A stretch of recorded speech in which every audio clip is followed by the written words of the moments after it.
ये fluid mechanics का एक क्वेश्चन है। इसमें दिया गया कि a small hollow is made at the bottom of a symmetrical jar as shown in the figure. इस जार के बॉटम पर एक स्मॉल होल बना दिया है और इसमें कुछ लिक्विड भर गया है। तो जो लिक्विड इस होल से निकल रहा है जिस रेट से, वो रेट इस लिक्विड के लेवल से इंडिपेंडेंट है, या फिर बोल सकते हैं ऐसा कि जो जिस वेलोसिटी से फ्लूइड निकल रहा है वो वेलोसिटी कांस्टेंट है। तो हमें वो कर्व की इक्वेशन बतानी है जिसको रिवॉल्यूशन से ये जार बन जाएगा। तो सबसे पहले जैसे रेट की बात हो रही है, वेलोसिटी की बात हो रही है, तो हम बर्नौली इक्वेशन लगाएंगे। तो यहाँ जो होल है और ऊपर इन दोनों पॉइंट्स पर, फ्लूइड के इन दोनों पॉइंट्स पर बर्नौली इक्वेशन लगाएंगे। तो यहाँ पर प्रेशर आउटसाइड प्रेशर के इक्वल होगा। जैसे इधर जार बना भी लें, इधर कुछ होल है, तो यहाँ पर भी प्रेशर आउटसाइड प्रेशर इक्वल होगा और ये भी एटमॉस्फेयर के साथ है, तो इधर भी आउटसाइड प्रेशर इक्वल होगा। तो इस पॉइंट पर जो टर्म्स होंगी बर्नौली इक्वेशन की, पी नॉट प्लस इसको ये पोटेंशियल एनर्जी के लिए इसको ये रेफरेंस मान लेते हैं, इधर जीरो हो जाएगी पोटेंशियल एनर्जी, और हाफ रो इधर वेलोसिटी मान लेते हैं वी वन। तो half rho v one square equals to यहाँ पर प्रेशर पी नॉट प्लस इस जार के इस पॉइंट की कोऑर्डिनेट मान लेते हैं एक्स कॉमा वाई। तो ये हाइट हो जाएगी वाई और ये डिस्टेंस, ये रेडियस भी बोल सकते हैं, ऊपर वाले जो क्रॉस सेक्शन होगा उसकी वो हो जाएगी एक्स।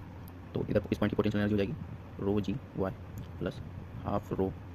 अब वेलोसिटी वाला टर्म इसलिए निकलेगा क्योंकि होल इधर ये बहुत बड़ा है क्रॉस सेक्शन एरिया और यहाँ बहुत छोटा है, तो वेलोसिटी अप्रॉक्सीमेटली जीरो यानी नेग्लिजिबल बोल सकते हैं, नेग्लिजिबल वेलोसिटी होगी। तो इधर वेलोसिटी वाला टर्म जीरो, तो यहाँ से ये कैंसिल हो गया, तो ये हो जाएगा रो से हो गया, तो v one square equal to ji y, या बोल सकते हैं v one equal to root two ji y. Direct result याद भी कर सकते हैं, कई लोगों को याद भी रहता है।